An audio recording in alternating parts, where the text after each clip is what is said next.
Outcome, learning outcome, अध्ययन निष्पत्ती या चार्टवर संपूर्ण आपलं ट्रेनिंग आहे. हा चार्ट ज्याला समजला, आमची तज्ञ असो किंवा कुटुंबी असो, तर त्याला पूर्ण अभ्यासक्रम निर्मिती प्रक्रिया समजते आणि पाहिजे तेवढी सोपी नाही. लक्षात की समजण्यासाठी बराचसा वेळ जातो, परंतु साधारणतः हे न्याय जर आपण घेतलं, एकच मुद्दा घेतो फक्त 1 मिनिटाचा, हे न्याय जर आपण मूल्य घेतलं सर, तर तुमच्या अभ्यासक्रमामध्ये न्यायासाठी कोणकोणते प्रकरण असतील, कोणकोणते चॅप्टर असतील लक्षात, मग ती इतिहास असो, भूगोल असो, सोशल सायन्स असो, मॅथ असो किंवा तुमची भूमिती असो किंवा परिसर अभ्यास असो. त्यानंतर क्षमता, त्या विद्यार्थ्यांमध्ये कोणती क्षमता, काय कॉम्पिटन्सी त्याच्यामध्ये झाली का रिलीज लक्षात, हे तपासण्याकरता काय सांगा बरं की विद्यार्थ्यांमध्ये ही क्षमता विकसित झाली असं आपण कशाच्या माध्यमामधून तपासू. अशी काही मेजरमेंट आहे का, अशी काही इंचपट्टी आहे का की आपल्याला शासनाने दिलेली किंवा इंचपट्टी लावा विद्यार्थ्यांना आणि त्याच्यामध्ये ही क्षमता विकसित झाली का बघा, असं काही आहे का? तर त्याचं साधं सरळ सोपं गणित असं आहे की आपण ते साधारणतः मूल्यमापन कार्ड, होलिस्टिक प्रोग्रेसिव्ह रिपोर्ट, बरोबर आहे, ते कार्ड घेतो आणि त्या अनुषंगाने आपण ते मूल्यमापन करतो आणि ते कसं करतो तुम्हाला सर्वांना माहित आहे. तर अशा प्रकारे अध्ययन निष्पत्ती इयत्तेनुसार ती विकसित झाली का हे सुद्धा आपल्याला त्या ठिकाणी बघायचं आहे किंवा बघितलं आपण. क्षमता म्हणजे काय लक्षात, त्या क्षमतेच्या संदर्भामध्ये असणारे वेगवेगळे व्हिडिओ, मूल्यवर्धन उपक्रम पुस्तिका कशी हाताळावी किंवा त्यामध्ये काय काय पाहावे यातील फरक जर पाहिला तुम्ही, यानंतरचा टॉपिक हा डिटेल होणार आहे. पाहता पाहता आपल्या ओव्हरलुकिंग मध्ये आपलं सभागृह पूर्ण खर्च भरलेला आहे लक्षात. आता खऱ्या अर्थाने तुम्ही सायलेंट बसलेले, ही शिक्षणाची खरी स्टेप आहे की नाही. सकाळच्या सत्रामध्ये जे शिकवले जाईल ते आपण पटकन ग्रहित करतो. तर अशा प्रकारे उपक्रम पुस्तिका कशी हाताळावी, त्यामध्ये शिक्षकांसाठी कोणकोणते उपक्रम आहे, विद्यार्थ्यांसाठी कोणकोणते उपक्रम आहे हे सुद्धा त्यामध्ये दिलेलं आहे, ती तुम्हाला मिळणार आहे. साधारणतः ही पुस्तिका खराब होऊ द्यायची नाही, घरी सुद्धा विद्यार्थी नेतील तर ती नेल्यापेक्षा आपण शाळेमध्ये जर आपल्याकडे ठेवली तर फार छान होईल, कारण की कुठे पण भेटत नाही, बाजारामध्ये कुठेही आपल्याला ही उपलब्ध नाहीये. त्यामुळे फाटली तुटली, कोण चोरून नेली किंवा पडली असेल तर ती पुस्तिका परत आपल्याला मिळणार नाही. ती काळजी त्या ठिकाणी घ्यायची आहे, ती कशी वापरायची, त्याची कशी स्टेप्स आहेत ते यानंतरच्या तासिकेमध्ये डिटेल होणारच आहे.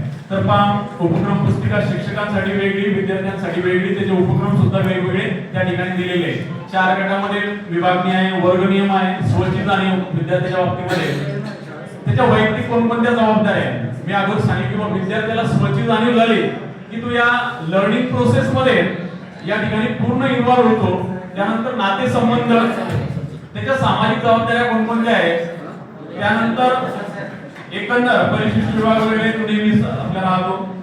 मूल्यवर्धन वर्गातील उपक्रम कसे करावेत, त्या उपक्रमाच्या अनुषंगाने या कार्यशाळेमध्ये जास्तीत जास्त भर दिलेला आहे. काय ग्रुप डिस्कशन, वर्ग चर्चा, वर्ग नियंत्रण आणि कृती पुस्तिका किंवा कृतीयुक्त अध्ययन आणि अध्यापन पद्धती यावर मोठ्या प्रमाणामध्ये या कार्यशाळेमध्ये भर आहे. आणि आपली काय टीचिंग मेथड दिवसेंदिवस चेंज होत आहे. आपण म्हणतो की साधारणतः एखाद्या वेळेस बाहेरचे लोक आले आणि आपण वर्गात विद्यार्थ्यांना गोल करून त्याला शिकवत असो तर बाहेरचे एखादा येणारा व्यक्ती काय म्हणतो की बाबा इथे शिकून आले का एक अभ्यास गप्पा करून आले, तर त्यांना हे माहिती की आता टीचिंग मेथड चेंज होऊ राहिली दिवसेंदिवस. लक्षात, विद्यार्थ्यांपर्यंत पोहोचण्यासाठी आपली लर्निंग मेथड ही दिवसेंदिवस, म्हणजे सुरुवातीला आपण पाहिलं असेल तर नॅरेशन मेथड होती, वन वे लक्षात, म्हणजे सर आपल्याला शिकवायचे, आपण हो नाही म्हणायचो, हातवर करायचो लक्षात. आता शांतता संकेत जर पाळायचा असेल तर कोणती मेथड आहे सध्या, एक हातवर करायचं, बरोबर आहे. म्हणजे असे वेगवेगळे उपक्रम घेऊन विद्यार्थ्यांपर्यंत कसं पोहोचता येईल हे या अनुषंगाने आपल्याला बघायचं आहे. आणि हे आपल्यामध्ये जर आपण इम्प्रूव्हमेंट केलं नाही तर आपली गत सुद्धा नोकिया मोबाईलची होईल. नोकिया मोबाईलची काय गत झालेली आहे गायकवाड सर, तुम्हाला सर्वांना माहित आहे, बरोबर आहे की नाही. आता तो आठवतो का कोणाला, नामशेष झाला, बदल नाही केला, अपडेट नाही झाला तो.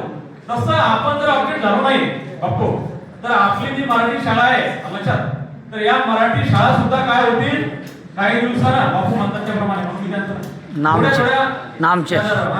म्हणून आपल्याला सुटामुटामध्ये यायचंय लक्षात. आपले विद्यार्थी खरोखर वारे गुरुजी यांचे आपण आभार मानले पाहिजे. वारे गुरुजी यांनी आपल्या मराठी शाळा या जगामध्ये नेल्या, महाराष्ट्राचं नाव आपण जगामध्ये घेतलं लक्षात. ही एक चांगली बाब आहे आपल्यासाठी. त्यामुळे मराठी शाळेचं अस्तित्व आणि मराठी शाळा टिकल्या पाहिजे यासाठी सर्वांची कृती सकारात्मक असली पाहिजे आणि त्यासाठी वेगवेगळ्या टीचिंग मेथड या होत असतात, वेगवेगळे प्रशिक्षण होत असतात. तुम्ही बघितलं असेल वेगवेगळे जे काही आहे, आपण दुसऱ्या शाळेवर टीका करू नये, पण त्यांच्यापेक्षा आपले लोक कधी सुपर आहे झालेले लोक पाहिले असेल तर आपलेच विद्यार्थी आहे लक्षात. त्यामुळे आपण नेहमी अपडेट जर राहिलो तर आपण सुद्धा स्ट्रगल करू आणि करून जाऊ असं मला या ठिकाणी वाटतं. त्यानंतर